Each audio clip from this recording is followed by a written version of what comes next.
Ratu menelepon Raja untuk menanyakan keadaannya. Namun, Haruna yang menjawab panggilan darinya. Raja masih tidak mau menerima telepon dari Ratu. "Halo? Nah Ratu?" "Maaf, ibu yang menerima telepon karena Raja sedang tidur." Suara Haruna di seberang telepon menjawab. "Tidak apa-apa Bu. Bagaimana keadaan Raja sekarang?" "Sudah lebih baik. Panasnya sudah turun. Ada Marcel juga yang menemaninya hari ini." "Oh, begitu. Syukurlah kalau dia sudah lebih baik." "Terima kasih Bu." "Sama-sama." Panggilan diakhiri. Gadis itu memejamkan mata dan berbaring di kamarnya. Sampai kapan ia harus menahan perasaan sakitnya? Sakit karena merasa dibiarkan tanpa kejelasan. Apa yang membuat Raja menghindarinya? Pertanyaan yang terpendam sejak beberapa hari lalu itu masih menunggu jawaban. Namun, sampai saat ini, Raja masih belum mau bicara dengannya. 2 hari yang lalu, Ratu menelepon. Dia bertanya tentang kamu yang tiba-tiba menjauhinya. "Apa yang terjadi?" tanya Marcel memulai obrolan. "Hah, entahlah. Aku sedang tidak ingin membicarakannya. Lebih baik kamu ceritakan tentang pekerjaan atau apapun, asal jangan tentang dia," jawab Raja. "Ini tidak seperti dirimu Raj. Aku selalu menjaga rahasia yang kamu ceritakan. Apakah aku sudah tidak dipercaya lagi?" Marcel merasa kecewa.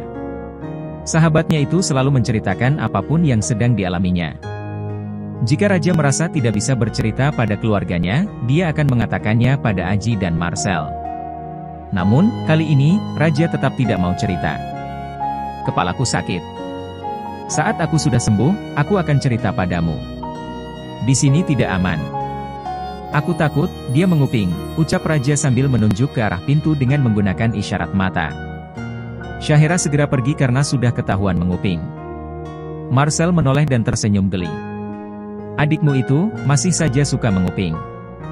"Tidak berubah," ucap Marcel. Begitulah. "Apa kau tertarik pada adikku?" tanya Raja menyelidik. "Aku tidak suka anak kecil." "Oh iya. Beberapa hari yang lalu, Jenny datang ke kantor mencarimu." "Ah, itu. Aku tidak sengaja menabrak mobilnya. Mungkin mau menagih ganti rugi," ucap Raja. "Aku lelah. Kau mau menginap lagi?" "Tidak, terima kasih. Aku ada janji dengan pacarku," jawab Marcel. Raja hanya mendecih kecil. Ia tahu, Marcel tidak memiliki kekasih. Setiap kali dia berkata tentang pacar, itu merujuk pada pekerjaan. Marcel keluar dari kamar Raja. Di ruang tamu, ia berpapasan dengan Syahira. Ia hanya tersenyum menatap gadis itu. "Kak Marcel, sudah mau pulang?" "Iya.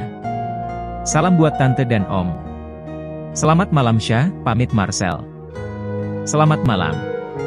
Syahira merasa pria itu kini menghindarinya. 3 tahun lalu, mereka akrab dan sering berbicara. Sekarang, setelah Syahira semakin beranjak dewasa, Marcel seolah menjaga jarak darinya. "Ah, masa bodoh. Mungkin Kak Marcel sudah punya pacar.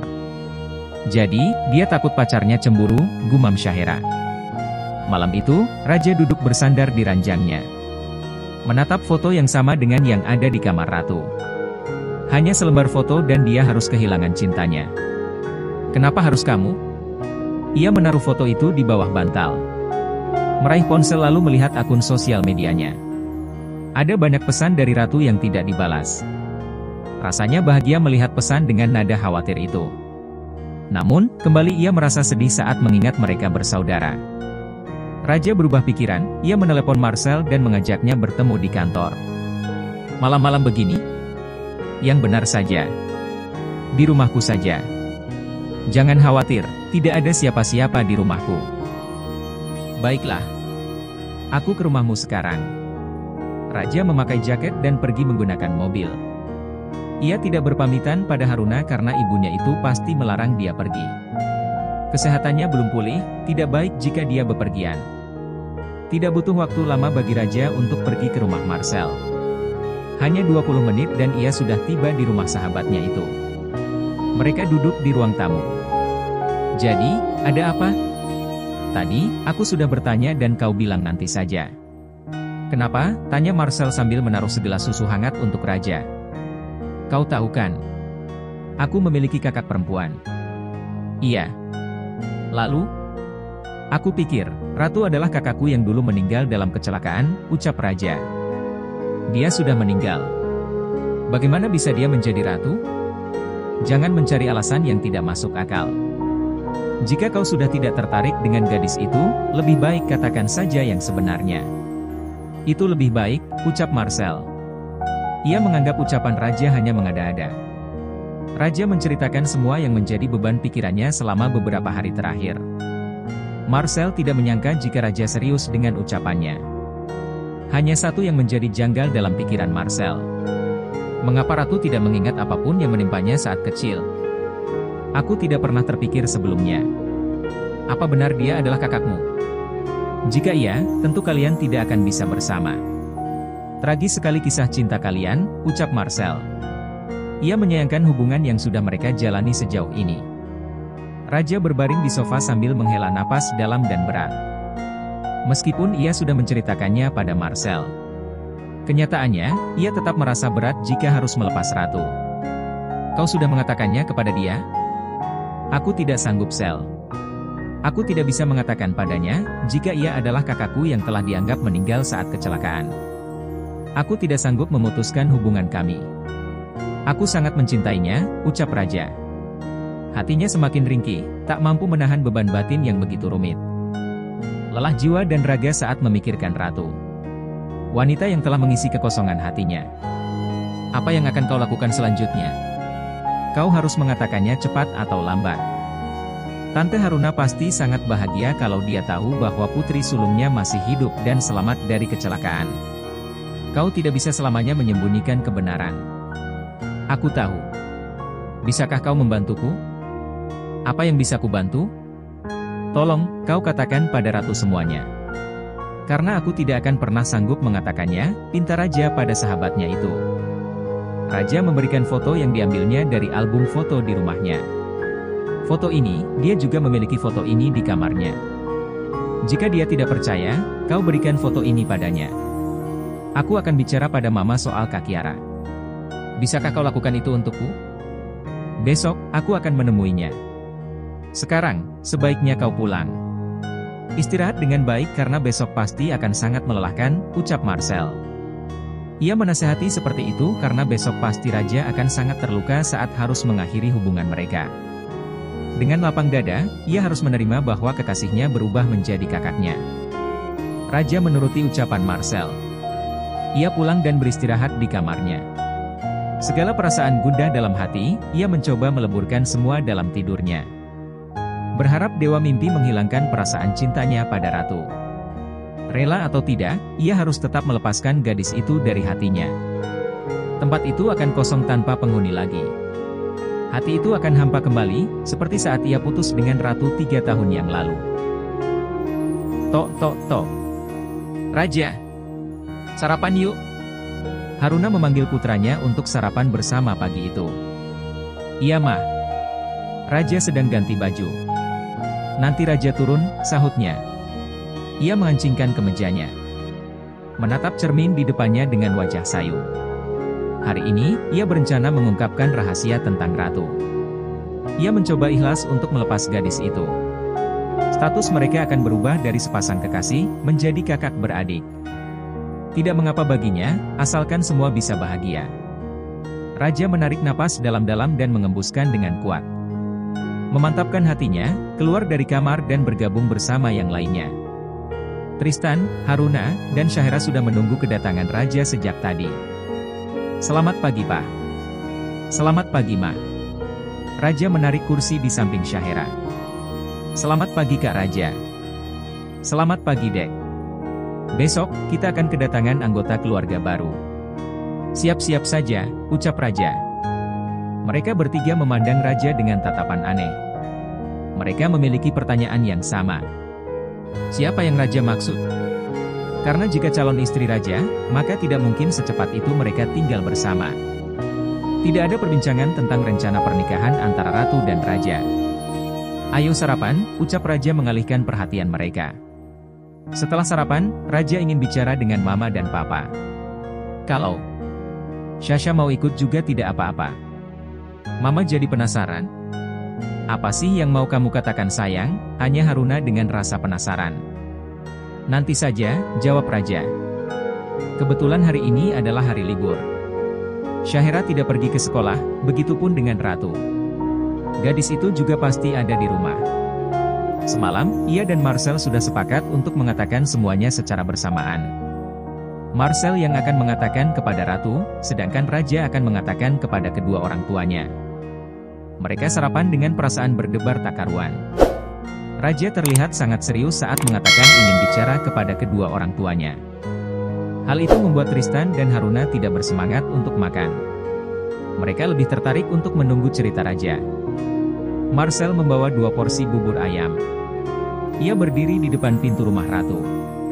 Setelah mengetuk pintu 2 kali, gadis itu pun keluar dari kamar lalu membukakan pintu.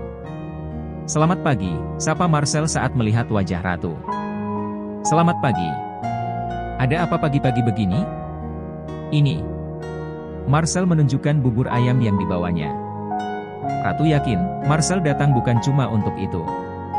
Ia mempersilakan pria itu masuk dan duduk di ruang tamu.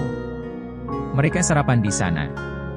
Ratu tidak membawanya ke ruang makan karena mereka tidak seakrab itu. Bubur ayam sudah habis. Mereka juga sudah minum segelas teh hangat. Saatnya Marcel mengatakan tujuan sebenarnya ia datang ke sana. Maaf sebelumnya, jika saya mengganggu pagi-pagi. Saya datang karena ada masalah penting, ucap Marcel berbasa-basi. Apa itu berhubungan dengan yang saya tanyakan sebelumnya padamu? Ya. Apa yang akan saya katakan adalah hal yang membuat Raja menghindari Anda, Bu. Marcel memberi jeda dalam ucapannya. Ia butuh kesiapan untuk mengatakan masalahnya. Raja pikir, Anda adalah kakak perempuannya yang telah puluhan tahun dianggap meninggal. Ia jatuh sakit karena memikirkan hubungan percintaan kalian harus berakhir dan berubah menjadi saudara, ucap Marcel. Hahaha.